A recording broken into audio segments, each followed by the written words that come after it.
Hey everyone, welcome to episode 6 of my Baldur's Gate 3 report cards. Today we're going to be covering the dual use Enlarge and Reduce, and Ray of Enfeeblement. We're going to get started with the simpler one, Ray of Enfeeblement. Ray of Enfeeblement. Weaken a foe. They deal half damage with weapon attacks using strength. This costs you your action, spell slot, and it is a concentration spell. It is a ranged spell attack roll with a 60-foot range, and it has no upcasting benefit. This is learned by Warlocks, Wizards, Death Domain Clerics, Arcane Tricksters, Eldritch Knights, and via Magical Secrets. So, Ray of Enfeeblement cuts weapon damage in half, which on the surface sounds like it could be a decent, reliable debuff. But in reality, as I'm sure most of you know, this spell is quite weak. The first issue is that this spell only works against strength-based weapon attacks. Many enemies will use dex weapons, claws, or obviously magic, so this spell isn't actually very widely useful. On top of that, some of the scariest strength-based weapon attack users are paladins. Think of Ketheric Thorm, and this spell does not reduce smite damage, so it's really not effective against some of the scariest people who you would want to use it against.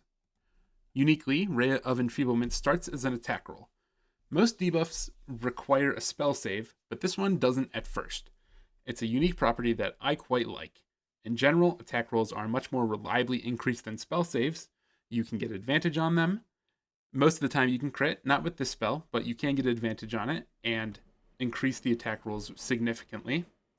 So this does mean that if there's an occasion that you would want to use the spell, it can be fairly reliable. After their first turn though, you need to keep your concentration up and enemies will make a con save to resist. Enemies with dangerous weapon attacks are probably going to have good con saves, so you're really not going to get more than a turn or two out of this spell.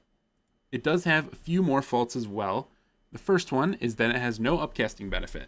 This is especially bad as a Warlock spell, and most control spells, when you upcast, let you target more creatures, but not this one.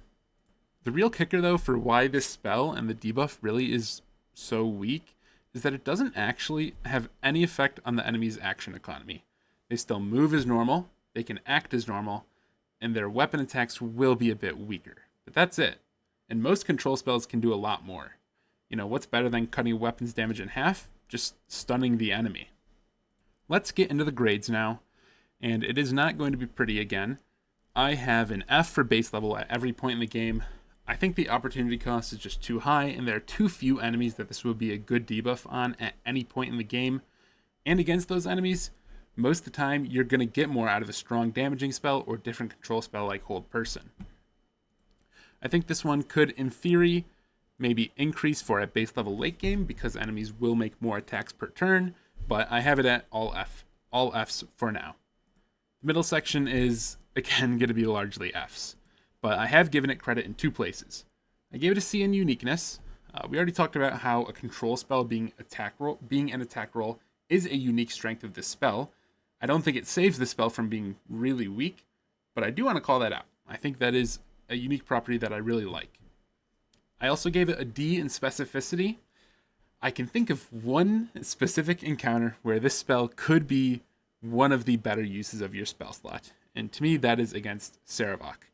Sarevok makes tons of weapon attacks every turn, so although he will very likely pass his con save after the first turn, you can get 5 or more attacks worth of value out of the spell before then. Sarevok also has legendary resists, which can make typical control spells more difficult to land, whereas this spell, being an attack roll, could be more reliable. I'll admit, I have not actually used this in that encounter because I gloss over this spell all the time, but in the theory crafting in my mind, that did come up as a potential good use for this spell. I've got nothing here in the bottom section, so let's now assign a final grade. I think, unsurprisingly, this is going to be an F. I like that this is an attack roll, but man, the debuff is just way too weak, and it's not usable in enough cases. Maybe if it could lower smite damage, then it would have more specific encounters it would be good in, but as is, I just don't think it's good enough to really ever use. Now, with all that being said, let's move on to Enlarge, Reduce. The spell comes with 2 mirrored versions, so we're going to start by reading Enlarge, and then we'll go on to Reduce. Enlarge. Make a creature larger. Its weapons deal an extra 1d4 damage, It has advantage on strength checks and saving throws. This costs you an action, your spell slot, and your concentration, and it can be cast within 30 feet with no upcasting benefit. This is not listed in the normal description, but it does change your size category and your weight as well. Reduce really does the same thing, but the opposite. Make a creature smaller. Its weapons deal 1d4 less damage, and it has disadvantage on strength checks and saving throws. Again, action, 30-foot range, concentration. This one has a con save associated if you use it on an enemy, and this one will also change your size and weight. The spell as a whole is learned by sorcerers, wizards, arcane tricksters, and eldritch knights, and it is free to Dwergar. So, 1d4 to attack rolls is really low. It's 2.5 damage per attack, and as a buff, 1d4 is quite low compared to damaging spells. And if you think of this as a debuff, it is really pitiful. Enfeeblement will do more, and we already talked about how as a debuff, that one is not very strong. Now, notably, this does work on both melee and ranged attacks. And unlike magic weapon as a buff, this applies to your attacks themselves, not the weapon, so your offhand attacks can be boosted. This means there is some good synergy here with hand crossbow builds.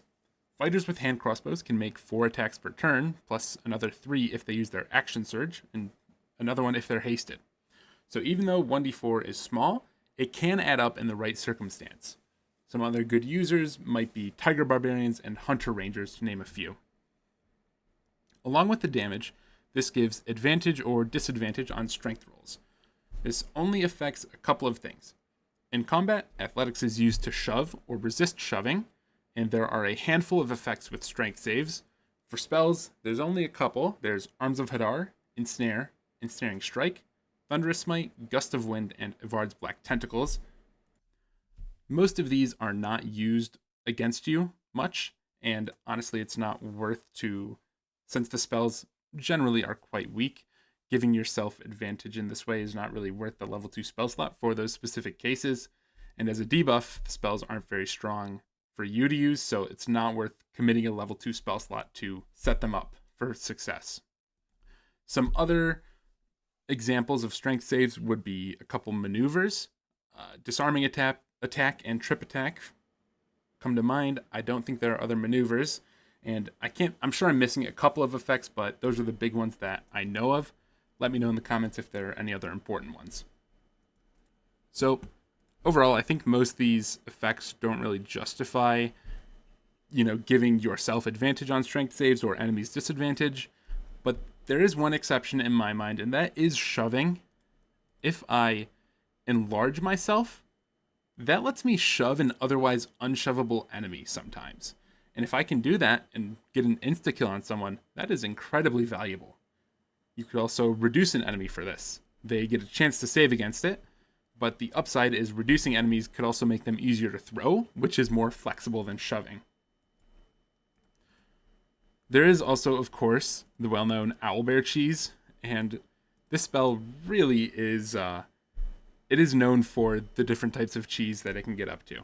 I think in normal play, it's not very strong, but you can make some really weird things happen. So let's move on to the grades, and most of these grades are going to be based on using this spell in what I would call normal play, as if you're not going to crush anyone to death as an owlbear, or toss a huge boss to their death that you normally wouldn't be able to. I will give it some credit in a few categories, though, for this. I have it as an F at base level up until the late game. I think this is a generally really weak buff and debuff. It gets better as a buff because in the late game your characters could be making a ton of attacks per turn and find some use for this spell, but generally it's not very good. The middle section is going to be a lot of middling grades. I gave it a D in superiority, versatility, and price because it gets outclassed as both a buff and debuff, and it's rarely worth your concentration. Specificity gets a C for the potential to use this in specific encounters to shove or throw enemies you normally wouldn't be able to.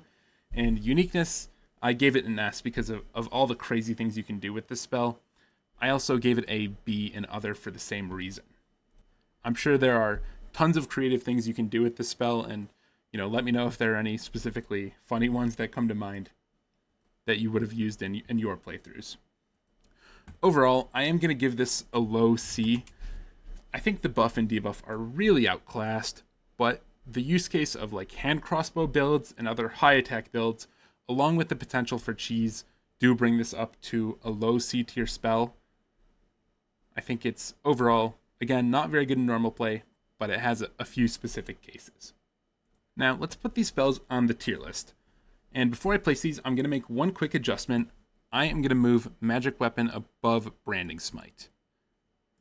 One commenter on the Magic Weapon video brought up the use case that Eldritch Knights could use this to activate certain concentration-dependent items, like the Strange Conduit Ring. And I do think Eldritch Knights are like the only candidate to possibly use Magic Weapon, so I'm going to give them credit for that type of build and move it above Branding Smite. I've still got an F for now. Maybe it'll move up in the future, but I wanted to give it a little credit. So Ray of Enfeeblement is an F. It's going above Barkskin. Barkskin is, I'd be surprised if anything beats this out for F tier. So Ray of Enfeeblement will go above that. It is going to be below Magic Weapon and Branding Smite, though. Enlarge, Reduce. Again, this is really weird to compare to Prayer of Healing, just because the spell is unlike any other. I'm going to put Enlarge, Reduce above Prayer of Healing to give it credit for the fact that it has a lot of unique use cases. But I am going to leave it below Shatter, because I think Shatter is, the pinnacle of a C tier spell. All right, well, thank you all for watching. Just as a quick update, in the works, I've got more report cards coming up for level 2 spells, as well as a general discussion on what makes a good damaging spell. And far out is going to be a video on damage types, their prevalence in the game, and how strong they are. If any of that interests you, please feel free to stick around. Thank you for the reactions to these videos. It's given me a lot of motivation. But yeah, that's all I've got for today. Thank you so much.